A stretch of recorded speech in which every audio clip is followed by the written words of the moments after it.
Yes, hello everyone. The lights are up, decorations are set, and now we can focus on brand new stories for the rest of October, what little time there is. Today's story is about this. Yeah, that's right, this. A plastic Halloween skeleton. I know you guys haven't seen Skully in a while, but hey, it's the perfect time to reintroduce him. Now, this story was written by MakRalston. I've done his work before, and he's a very talented author. He also has a YouTube channel, which I'll link down below so you guys can subscribe to. I'm not going to take up too much of your time here. Today's story is about a plastic Halloween skeleton.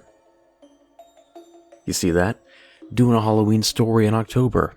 That doesn't always happen, but hey, 'tis the season. Okay, let's get this underway. Enjoy!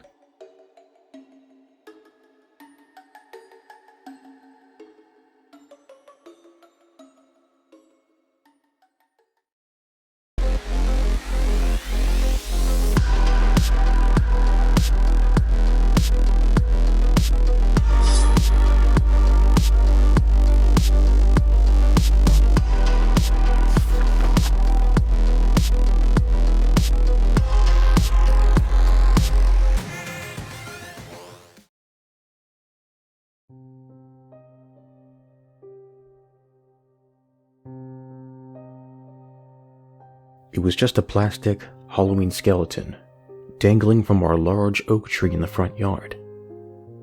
We had put it there in the middle of September, despite our neighborhood's wishes.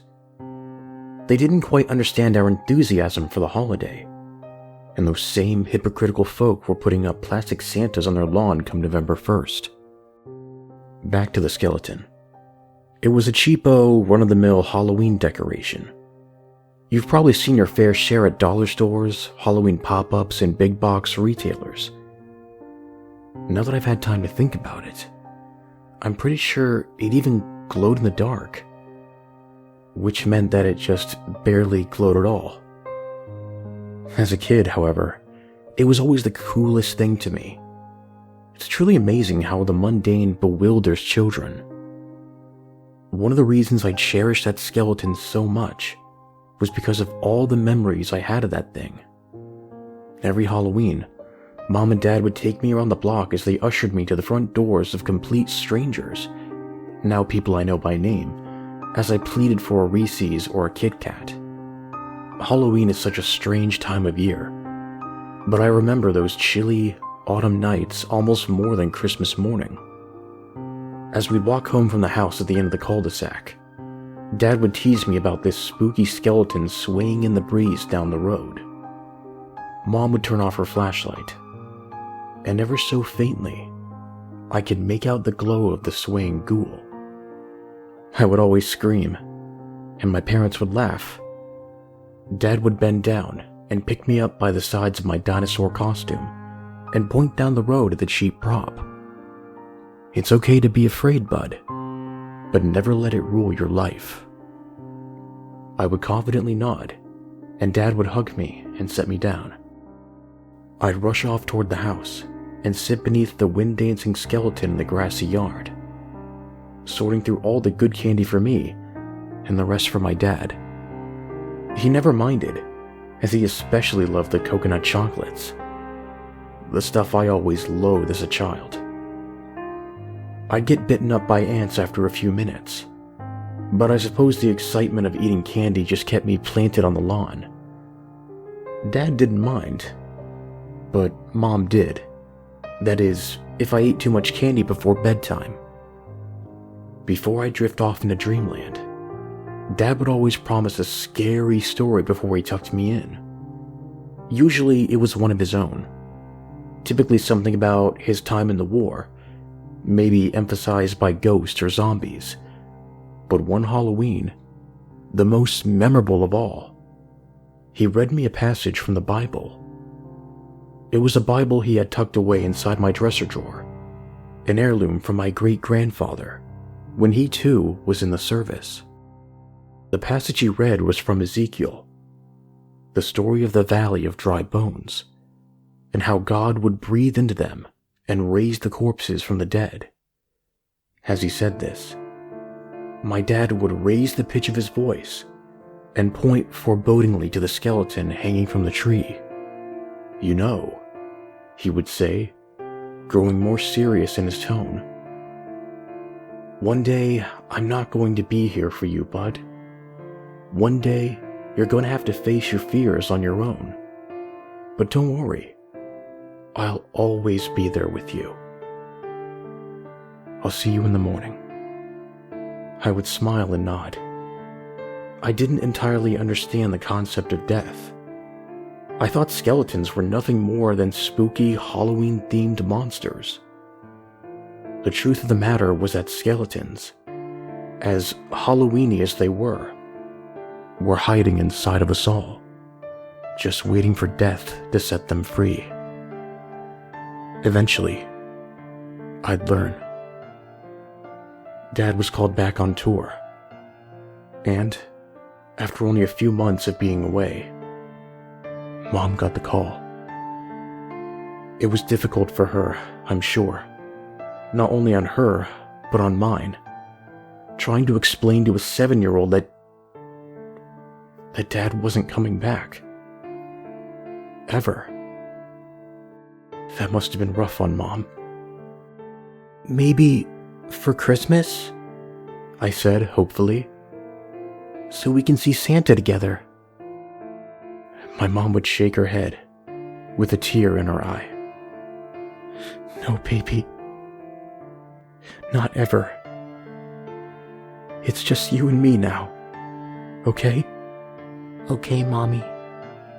I realized now that my childlike optimism was painful for my mother to bear. Every few days, I'd ask if Dad was coming home. I didn't entirely grasp the concept of death.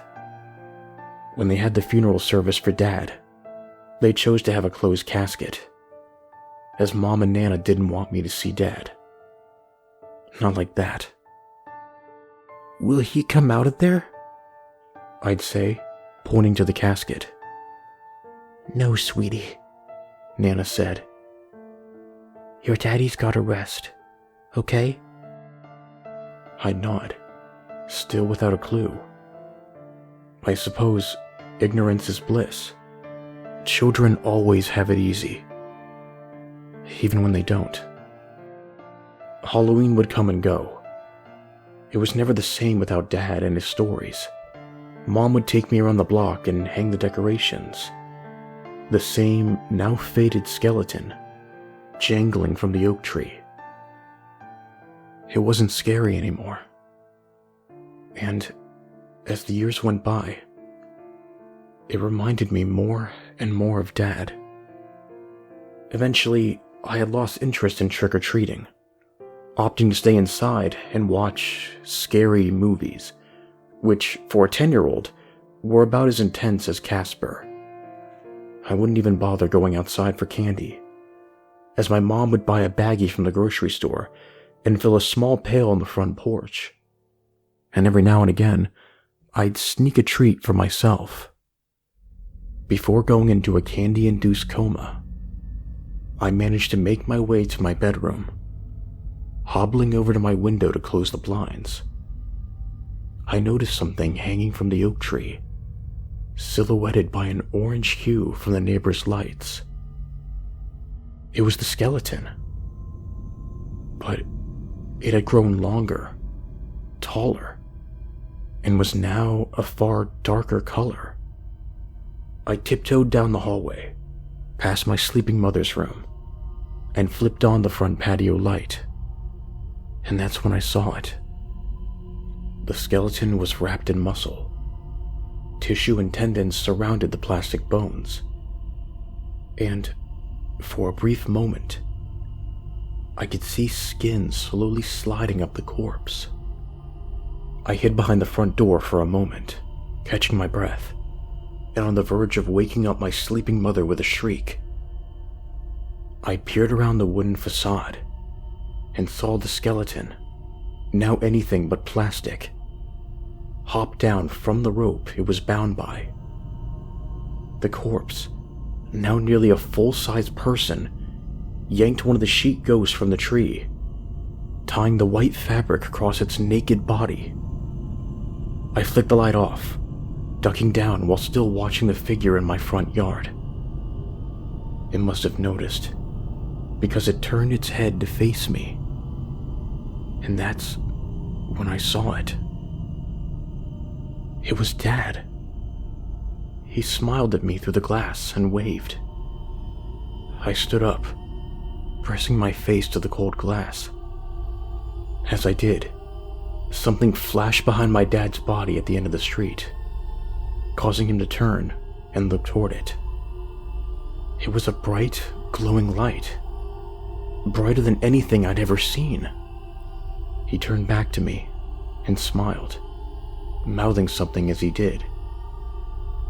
He turned, facing the light, and gradually made his way toward it, eventually being engulfed in its shining radiance. After he met with the light, it disappeared, just as quickly as it appeared. I felt a warm tear roll down my cheek, now pulled away from the icy window, as if, finally, I had realized that, while my dad was gone, I'd somehow see him again. Only ascertained by the words, I now believe what my dad was mouthing to me. See you in the morning. Halloween is, and will always be my favorite holiday. It reminds me that, after each All Hallows Eve, there's always a bright morning.